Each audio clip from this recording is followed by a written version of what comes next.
우리가 오늘 읽은 본문의 말씀 중심으로 우리가 큰 은혜를 받아라는 제목으로 우리 말씀의 은혜를 함께 나누도록 하겠습니다. 여러분, 이 사도들의 모습을 보면서 우리가 놀라게 되는 게 뭐냐면 그렇게 안 변하던 제자들이었습니다.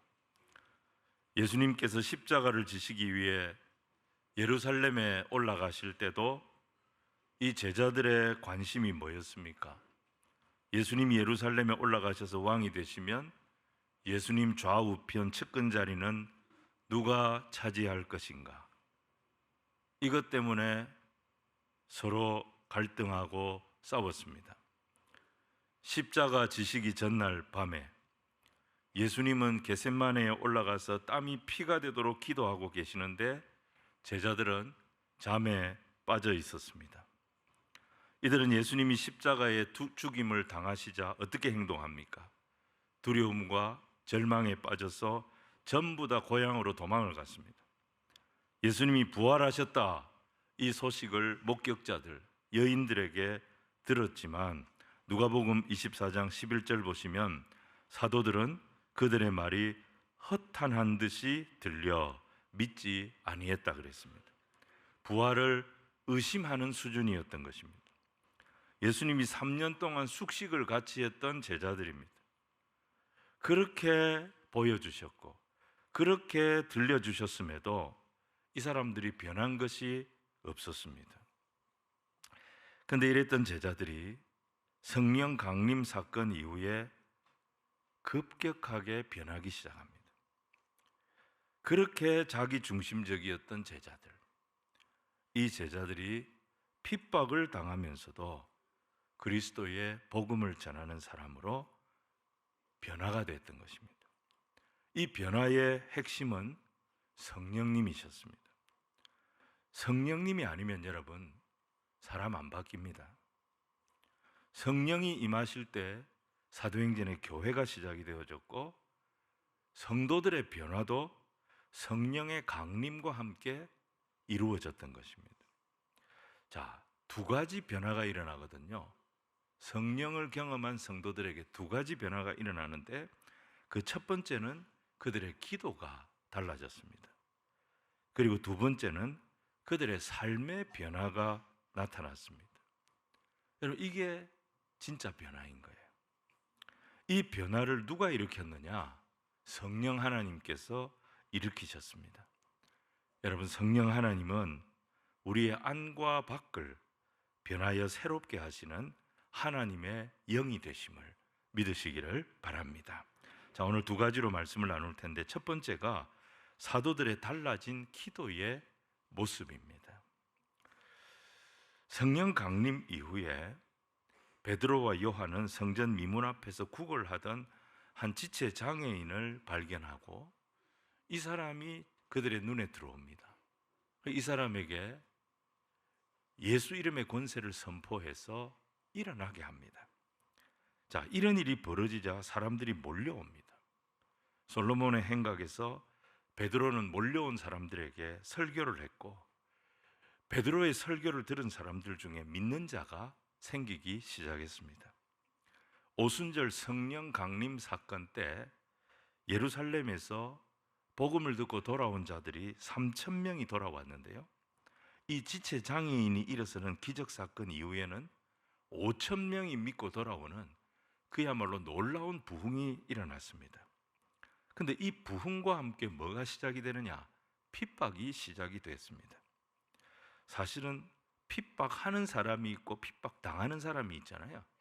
그런데 이 두 사람이, 이 두 부류가 다 위협을 느낀 거예요. 핍박을 하는 종교 지도자들은 무슨 위협을 느꼈느냐?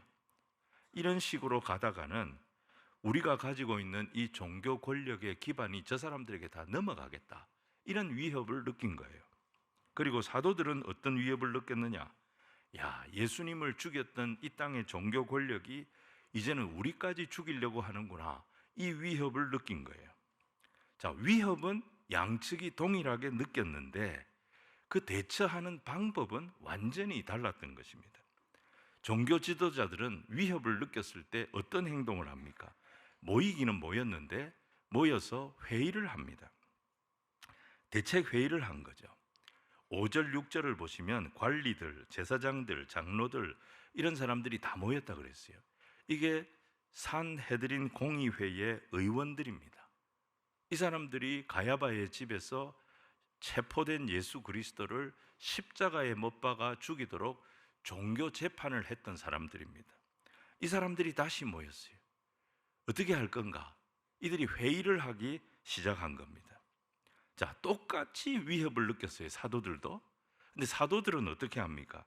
23절, 24절 보니까 이들은 모여서 하나님께 기도하기 시작했다는 겁니다. 문제가 생겼습니다.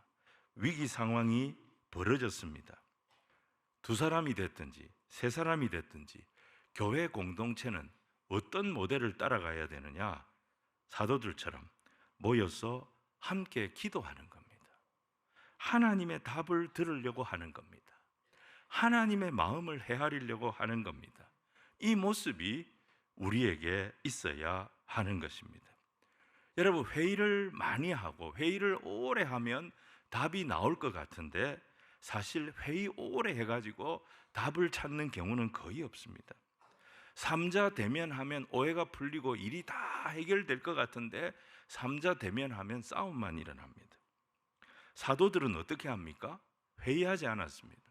사도들은 이 위기를 직면하고 모여서 기도했습니다. 자, 23절과 24절 말씀을 같이 읽겠습니다. 시작. 사도들이 노임에 그 동료에게 가서 제사장들과 장로들의 말을 다 알리니 그들이 듣고 한 마음으로 하나님께 소리를 높여 이르되, 여기까지 읽겠습니다. 이들의 기도의 특징은 두 가지였지요. 하나는 한 마음으로 기도했고요, 또 하나는 소리를 높여 기도했습니다. 한 마음으로 하는 기도를 합심 기도라고 말할 수 있을 겁니다. 여러분, 우리가 모여서 할 수 있는 가장 가치 있는 일이 뭐냐? 성도들이 모여서 할 수 있는 가장 가치 있는 일은 합심으로 기도하는 일입니다. 예배를 드리기 위해서 모였습니다. 찬양대가 찬양 연습을 하기 위해서 모였습니다. 교회 학교가 아이들을 가르치기 위해서 모였습니다. 교회가 어떤 행사를 하기 위해서 모였습니다. 상관없습니다. 어떤 모임이든지 두 사람 이상 모이면 제일 먼저 우리가 해야 할 일이 뭐냐? 합심해서 마음을 모아 같이 기도하는 일입니다. 여러분, 기도하기 시작하면 그때부터 성령님이 개입하십니다. 기도의 의미가 뭡니까? 내 한계를 넘어서는 것이 기도입니다. 기도 안 하는 이유는 뭡니까? 내 생각대로 하겠다는 겁니다. 내 경험대로 하겠다는 것입니다. 내 생각을 뛰어넘고 내 경험을 넘어서 하나님의 뜻을 구하겠다, 하나님의 마음을 헤아리겠다. 이게 뭐죠? 이게 기도인 것입니다. 그래서 기도는 하면 할수록 깊어지게 돼 있고, 기도는 하면 할수록 나를 뛰어넘는 역사를 경험하게 만드는 것입니다. 마태복음 18장 20절에 예수님 말씀하셨습니다. 두세 사람이 내 이름으로 모인 곳에는 나도 그들 중에 있느니라. 이 말씀을 하셨습니다. 우리가 예수 이름으로 기도하는 그 자리에 예수님이 함께 하신다는 것입니다. 예수 이름으로 기도하는 자리에는 예수님의 생각이 들어가게 되어 있습니다. 예수 이름으로 기도하는 자리에는 예수 동행의 능력이 나타난다는 것입니다. 그래서 우리는 모일 때마다 제일 먼저 합심으로 기도해야 합니다. 헤어지기 전에도 합심으로 기도하는 습관을 기를 필요가 있습니다. 우리가 카페 같은 데서 사람을 만날 때에도, 우리 믿는 자들이 만나면 딱 앉으면 같이 기도부터 하는 겁니다. 주님, 오늘 우리가 만났습니다. 우리의 만남을 통하여 하나님의 뜻이 드러나고 우리가 하나님의 사람 된 것을 확인케 하여 주옵소서. 대화가 끝나고 이제 헤어지죠. 내일 봅시다, 다음 주에 봅시다, 그렇게 인사하기 전에 같이 기도하고 헤어지는 겁니다. 주님, 우리가 헤어집니다. 각자의 처소에서 하나님의 사람으로 살아가게 하여 주옵소서. 여러분, 거룩의 습관은 기도에서부터 시작이 되는 것입니다. 마가복음 17장 17절에 예수님은 성전을 향하여 뭐라고 말씀하셨습니까? 내 집은 만민이 기도하는 집이라 칭함을 받으리라. 이사야 53장 말씀을 인용해서 하신 말씀이죠. 그러면 여러분 교회를 잘 꾸미는 방법, 교회를 멋지게 꾸미는 방법은 다른 게 아닙니다. 기도로 이 집이 가득가득 채워지도록 만드는 것이 교회를 가장 아름답게 꾸미는 길인 것입니다. 이게 중요합니다. 사랑하는 성도 여러분, 합심 기도의 능력을 의지해서 모이면 기도하고 항상 기도하는 거룩한 하나님의 백성의 공동체가 우리 공동체가 되기를 주님 이름으로 축원을 드립니다. 또 하나는 소리를 높여 기도했다는 것입니다. 이건 통성기도를 말합니다. 외국에서는 통성기도하면 코리안 스타일 기도라고 말을 한답니다. 근데 이게 코리안 스타일이 아니죠. 그 원조가 사도행전에 있잖아요. 초대교회 스타일인 거예요. 어려운 상황을 만났을 때, 힘든 일을 만났을 때 초대교회 성도들은 사람을 원망하지 않았어요. 다투거나 싸우지 않았어요. 그들은 함께 소리를 높여서 같이 기도했다 그랬습니다. 오늘 본문 24절을 보시면 이들이 소리를 높여 제일 먼저 누구를 부릅니까? 대주제여, 대주제여. 영어 성경에는 Sovereign Lord, 주권자시여, 통치자시여, 창조주시여, 그렇게 하나님의 이름을 불렀다는 거예요. 이게 중요한 거예요. 대주제여, 천지와 바다와 그 가운데 만물을 지은 이시여. 문제를 만났을 때 그 상황을 바라보고 그 문제를 바라보던 자신들의 시선을 제일 먼저 이 세상의 창조주가 되시고 내 인생의 통치자가 되신 그 하나님께로 옮기기 시작했다는 것입니다. 그들이 시선을 옮겨서 하나님을 바라보기 시작하니까 그때부터 그들의 입에서 사람의 말이 아니라 하나님의 말씀이 나오기 시작합니다. 자, 우리 25절과 26절을 같이 읽겠습니다. 시작. 또 주의 종 우리 조상 다윗의 입을 통하여 성령으로 말씀하시기를 어찌하여 열방이 분노하며 족속들이 허사를 경영하였는고 세상의 군왕들이 나서며 관리들이 함께 모여 주와 그의 그리스도를 대적하도다 하신 이로소이다. 여러분, 이 말씀은 시편 2편 말씀을 인용한 거예요. 이들이 기도하면서 하나님을 바라보기 시작하니까 시편의 말씀이 떠오르기 시작했던 거죠. 세상의 군왕들이 하는 정치가 무엇인지 분별하게 되었습니다. 세상 군왕들이 하는 정치의 특징이 뭐냐? 두 가지입니다. 하나는 분노의 정치, 또 하나는 허사를 경영하는 정치라는 것입니다. 왜 분노의 정치를 합니까?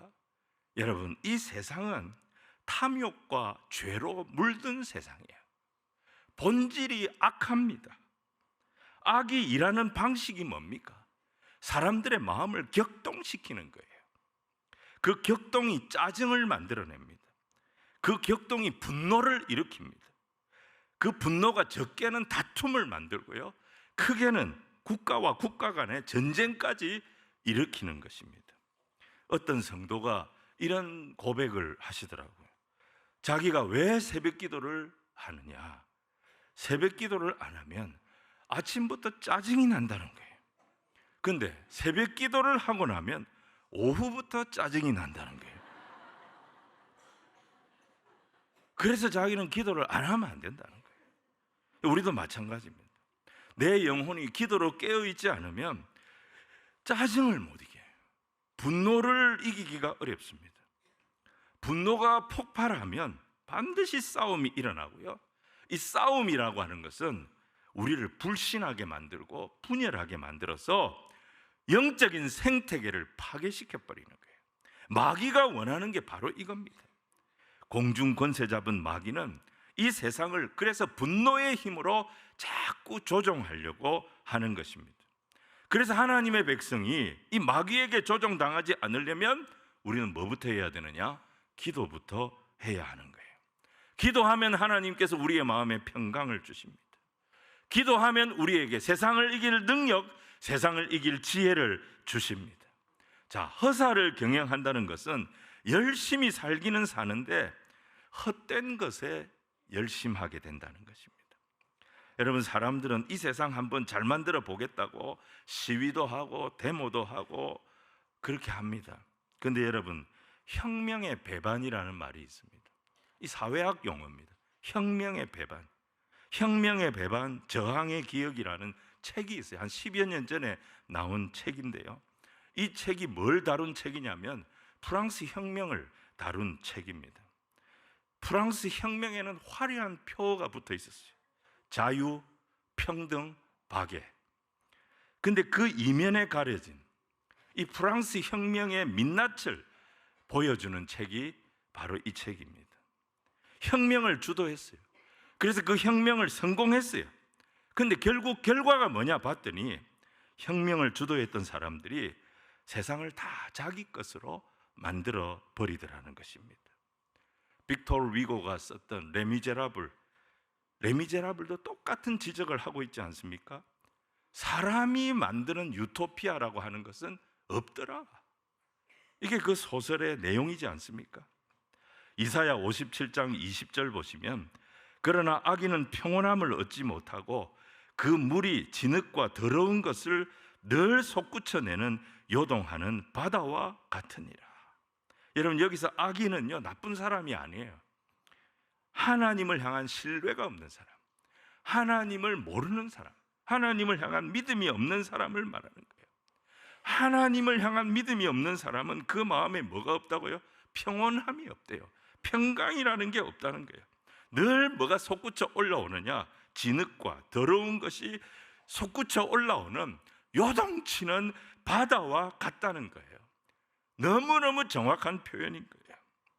여러분, 아무리 열심히 살아도 인생은 이 문제를 해결 못합니다. 이게 허사를 경영하는 이 세상의 민낯인 거예요. 실체인 거예요. 사도들은 세상의 위협 속에서 그들의 시선을 그 세상에 두지 않았습니다. 자기들을 위협하는 대상에 두지 않았습니다. 그 시선을 주께로 옮겼습니다. 대주제여. 그랬더니 시편 2편의 말씀이 떠올랐습니다. 그 말씀이 세상의 실체를 깨닫게 해줬습니다.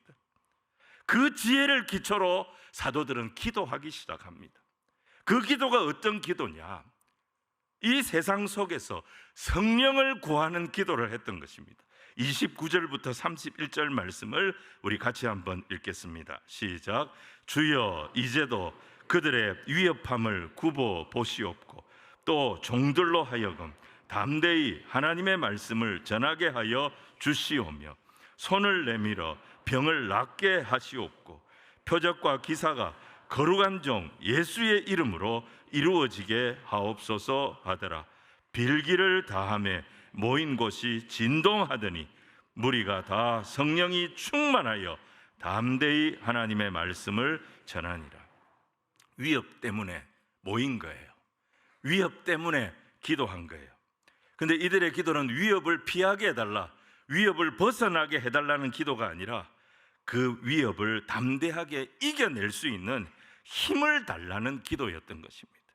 고난을 피하는 기도가 아니라 고난을 이겨내고 사명을 감당할 수 있는 하늘의 힘을 부어달라고, 하늘의 능력을 부어달라고 간구했던 것입니다. 여러분, 여기에 빌기를 다했다라고 하는 말씀은요, 기도를 통해서 예수님과 더 강하게 묶였다, 예수님과 더 견고하게 연합되어졌다, 이런 뜻입니다. 묶이다, 연합되다, 이게 헬라어로는 숨비바조라고 하는 단어입니다. 빌기를 다했더니 하나님의 뜻과 내가 묶여버렸다는 거예요. 하나님의 마음과 사도들이 묶여버렸다는 거예요. 기도가 뭐냐? 기도가 뭐냐? 하나님과 내가 묶이는 것이 기도입니다. 세상과 묶이면 같이 분노하게 됩니다. 세상과 묶이면 똑같이 허사를 경영하는 그런 일을 하게 될 뿐입니다. 기도해서 우리가 하나님과 더 견고하게 묶이게 되고 예수님과 더 신실하게 묶이게 되면 하나님의 능력이 저와 여러분의 기도 속에 임하게 될 줄로 믿습니다. 우리의 삶 속에 예수의 권세가 나타나서 세상을 더 사랑할 힘, 세상 속에 그리스도의 긍휼을 나타낼 새로운 힘을 경험하게 될 줄로 믿습니다. 자, 위협에 대응하는 사도들의 첫 번째 변화가 그들의 기도였다면, 두 번째 변화는 사도들의 달라진 삶의 모습이었습니다. 이걸 구체적으로 사도행전은 성령을 받은 제자들이 자신의 재물을 내려놓는 모습으로 표현하고 있습니다. 사람은 자기에게 가장 중요한 것을 위해서 삽니다. 그게 우선순위라는 겁니다. 인간에게 제일 중요한 것이 생명이지 않습니까? 목숨. 그런데 이 세상을 사는 사람들 중에 자기 목숨보다 귀한 가치를 발견하는 사람들이 있습니다. 그리고 거기에 담대하게 헌신하는 사람들이 있어요. 이런 사람들 중에서 세상을 바꾸는 위인들이, 위대한 인물들이 나오는 겁니다. 사도 바울은 자기 생명보다 귀한 예수님을 발견합니다. 예수 복음을 발견합니다. 그래서 사도행전 20장 24절에 내가 달려갈 길과 주 예수께 받은 사명 곧 하나님의 은혜의 복음을 증언하는 일을 마치려 하면은 나의 생명조차 조금도 귀한 것으로 여기지 아니하노라. 이 고백을 하지 않습니까? 생명이 가장 귀한 건데, 목숨이 가장 귀한 건데, 사도 바울은 그 생명보다 귀한 것을 발견했다는 거예요. 그래서 자기 생명을 연연하지 않는, 이 생명에 연연하지 않는 그런 인생을 살았다는 것입니다. 생명만큼은 아니어도 거기에 비견될 만한 것이 사실은 재물입니다. 근데 재물보다 더 귀한 것을 발견하게 되면 그 재물조차도 상대화되는 것이 사실입니다. 누가복음 19장의 삭개오를 한번 보십시오. 그는 여리고의 세리장이었고 부자였습니다. 그는 돈만 있으면 세상이 다 자기를 인정해 줄 거라고 생각하고 미친 듯이 돈을 끌고 모으기 시작했습니다. 부자가 됐습니다. 근데 돈이 그의 인생을 채워주지 못했어요. 늘 공허했어요. 그때 여리고를 지나가시는 예수님에 대한 소문을 듣게 됩니다. 그 예수님을 한번 보고 싶어서 뽕나무 위에 올라갔다 그랬어요. 근데 거기서 예수님을 바라보는데 이 예수님이 자기 이름을 불러주신 거예요. 그리고 그의 집으로 가시더니 이 사람도 아브라함의 자손이라 이 말씀을 주셨고 그와 그의 집이 구원을 얻었다라는 놀라운 선포를 해주셨던 것입니다. 이 구원주 예수님을 삭개오가 만난 거예요. 인격적으로 만난 거예요. 이 예수님을 딱 만나고 나니까 삭개오의 우선순위가 바뀝니다. 지금까지 생명처럼 아끼고 소중히 여겼던 자기 소유의 절반을 내어놓았다 그랬습니다. 만약에 내가 남을 속이거나 남의 것을 빼앗은 것이 있다면 4배로 제가 갚겠습니다. 이 선포를 합니다. 삭개오의 우선순위가 바뀐 거죠. 이제 삭개오 인생의 최고봉은 재물이 아니었다는 것입니다. 내 안에 가장 귀한 것 예수를 알미라. 금, 은보다 더 귀한 것 예수를 알미라. 돈보다 더 소중한 것을 발견하면서 그의 인생이 바뀐 것입니다. 여러분 주변에 물질에 너무 인색한 사람들 보면 비난하지 말고 위에서 기도해야 됩니다. 아직 돈보다 더 귀한 걸 못 만난 것입니다. 다윗을 한번 보십시오. 그가 도망다니면서 시편 23편에 이런 고백을 합니다. 1절에 여호와는 나의 목자시니 내게 부족함이 없으리로다. 지금 다윗은요 광야 한복판입니다. 모든 것이 다 부족한 결핍 상황입니다. 그럼에도 다윗의 고백이 뭐예요? 부족함이 없다고 고백합니다. 그 이유가 뭘까요? 여호와가 나의 목자가 되심을 알게 되니까 그 마음에 걱정이 사라진 거예요. 그 마음에 세상을 향한 불평이 사라진 거예요. 여러분 부족함은, 결핍은 어디서 오느냐? 마음에서 오는 것입니다. 돈이 아무리 있고 권력이 아무리 있어도 마음에 하나님이 없으면 계속 부족하다고 느낍니다. 만족을 못하는 거예요. 감사를 못하는 거예요. 그래서 결핍은 항상 어디에서 시작이 되느냐? 내 마음에서 시작이 됩니다. 여러분 지금 우리나라가 얼마나 잘 삽니까? 한국 교회가 얼마나 많은 복을 받았습니까? 그래도 우리 입에 항상 뭐가 붙어 있어요? 어렵다, 힘들다, 어렵다, 힘들다. 거기서 조금 더 나가면 죽겠다. 이게 입에 붙어 있어요, 입에. 이 불신앙의 말입니다. 외적인 부족도 있을 수 있습니다. 외적인 결핍도 있을 수 있어요. 근데 가장 큰 문제는 뭐냐? 이 민족의 마음속에 결핍이 있어요. 이 민족의 마음속에 항상 공허함이 있어요. 이게 더 큰 문제인 거예요. 어렵다, 힘들다 말하는 분들 비난하지 말고 위에서 기도해야 합니다. 주여, 이 백성이, 이 민족이 나의 반석이시여, 나의 산성이시여, 나의 구원의 뿌리신 하나님을 만나 열방을 향한 제사장 나라로 든든히 세워지게 하여 주시옵소서. 중보하며 기도하는 저와 여러분이 되어야 될 줄로 믿습니다. 제자들이 기도하면서 하나님 더 의지하게 되니까 어떤 일이 벌어집니까? 큰 권능이 임했다 그랬습니다. 기도하는 심령에 폭포수와 같은 은혜를 부어 주신 것입니다. 그 은혜를 딱 받고 나니까 위협 속에서도 예수를 그리스도라 담대하게 증거할 힘이 생겼고 재물에 매달리지 않는 새 힘을 얻게 되었습니다. 32절과 33절을 같이 읽겠습니다. 시작. 믿는 무리가 한 마음과 한 뜻이 되어 모든 물건을 서로 통용하고 자기 재물을 조금이라도 자기 것이라 하는 이가 하나도 없더라. 사도들이 큰 권능으로 주 예수의 부활을 증언하니 무리가 큰 은혜를 받아. 여러분, 이게 성령님이 하시는 일인 것입니다. 예수로 나의 구주 삼고 성령과 피로써 거듭나니 세상과 나는 간 곳 없고 구속한 주만 보이도다. 여러분, 결핍을 극복하고 부족함을 극복하고 힘들다 어렵다는 말을 극복하고 여호와께서 나의 목자가 되시니 내가 부족할 것이 없다, 두려울 것이 없는 성령 충만한 인생이 열리는 주의 백성들이 다 되시기를 주님 이름으로 축원을 드립니다. 자, 말씀을 정리하겠습니다. 교회가 어떤 공동체인가? 여러분, 신약 교회는 성령의 공동체였습니다.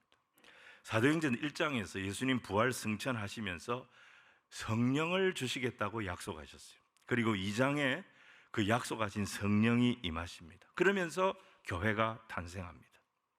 그 성령이 역사할 때 사도행전 3장에 보니까 예수 이름의 능력이 나타납니다. 날 때부터 걷지 못하던 지체 장애인이 예수 이름의 능력으로 일어나게 됩니다. 그 사람이 일어났던 장소가 어디입니까? 구약 교회의 상징이라고 말할 수 있는 성전 미문 앞이었습니다. 요세푸스 기록에 의하면 당시 예루살렘 성전으로 들어가는 문이 총 9개가 있었습니다. 그 중에 8개의 문들은 금과 은으로 도배가 되어져 있었어요. 그런데 미문은 달랐습니다. 미문은 그것보다 훨씬 값진 고린도산 청동으로 만들어진 문이었어요. 높이만 50규빗, 22.5m에 달하는 이 웅장한 청동으로 만든 문에 아침 햇살이 쫙 비치면 금보다도 더 오묘한 빛을 이 문이 나타내었기 때문에 이 문의 이름이 미문, 아름다운 문이라 그렇게 불리었던 것입니다. 근데 이 미문 앞에는 평생을 엎드려 있었지만 한 번도 자기 힘으로 일어서 보지 못한 장애인이 있었습니다. 이 장애인에게 그 아름다운 구약교회는, 그 화려한 구약교회는 어떤 능력도 어떤 소망도 주지를 못했던 것입니다. 하지만 성령 받은 신약교회는 달랐습니다. 성령 받은 베드로가 외쳤습니다. 은과 금은 내게 없거니와 내게 있는 이것을 내게 주노니 곧 나사렛 예수 그리스도의 이름으로 일어나 걸으라. 신약교회는 은과 금에 묶인 교회가 아니었습니다. 나를 위하여 죽으시고 나를 위하여 부활하신 하나님의 아들 예수 그리스도, 그 예수님께 묶인 공동체가 신약교회였습니다. 그랬더니 예수 이름의 능력이 나타납니다. 그 이름의 능력이 이 병자의 인생을 바꿔버렸던 것입니다. 초대교회가 이 예수 이름의 복음을 힘차게 증거했을 때 많은 영혼들이 돌아옵니다. 그러나 동시에 4장 보니까 박해와 위협이 찾아왔다 그랬습니다. 하지만 그들은 그 박해 속에서, 위협 속에서 기도했습니다. 성령님은 기도와 함께 움직이시는 분이십니다. 한 마음으로 기도했고 소리 높여 기도했더니 성령님이 움직이기 시작합니다. 성령님은 먼저 그들의 시선을 대주제이신 하나님을 향하게 만드셨습니다. 그리고 그 하나님의 말씀이 기억나게 만드셨습니다. 빌기를 다함에 모인 곳이 진동합니다. 그들이 다 성령의 충만을 받았다 그랬습니다. 성령의 충만을 받아서 그리스도 예수께 더 온전히 묶인 자들이 되었던 것입니다. 세상의 이치는 뻔합니다. 두려움은 다 피하고 싶고 이익은 무조건 붙잡고 싶고 이것이 세상의 법칙입니다. 그런데 이들은 반대로 움직입니다. 두려움을 무릅쓰고 복음을 전합니다. 자기의 재물을 사도들의 발 아래 갖다 놓으면서도 자기 것이라고 주장하는 사람이 없었다 그랬습니다. 사도들의 발 앞에 두었다는 것은 자신의 이름으로 남을 돕지 않았다는 것입니다. 모두가 예수의 이름으로, 교회의 이름으로 구제를 했습니다. 초대교회에는 구제하는 사람들, 이 사람들이 다 교회의 이름으로, 예수의 이름으로 구제를 했기 때문에 자기가 영광을 받는 사람이 없었습니다. 또 구제를 받는 사람도 교회의 이름으로, 예수의 이름으로 구제를 받았기 때문에 사람 눈치를 보거나 사람 앞에 비굴해지지 않았던 것입니다. 초대교회는 이렇게 사람에게 매이지 않았습니다. 이익에 매이지도 않았습니다. 세상 권세에 매이지도 않았습니다. 이들은 오직 성령을 받아서 예수 이름만 자랑했고 그 이름의 능력에 묶인 공동체였습니다. 그랬기 때문에 주의 이름으로 영적인 생태계를 살려내는 성령의 공동체가 될 수 있었던 것입니다. 우리 교회가 나는 죽고 예수로 사는 이 성령의 공동체로 더 견고히 세워져 나가기를 주님 이름으로 축원을 드립니다. 우리의 가정이, 우리의 다음 세대가, 우리의 일터가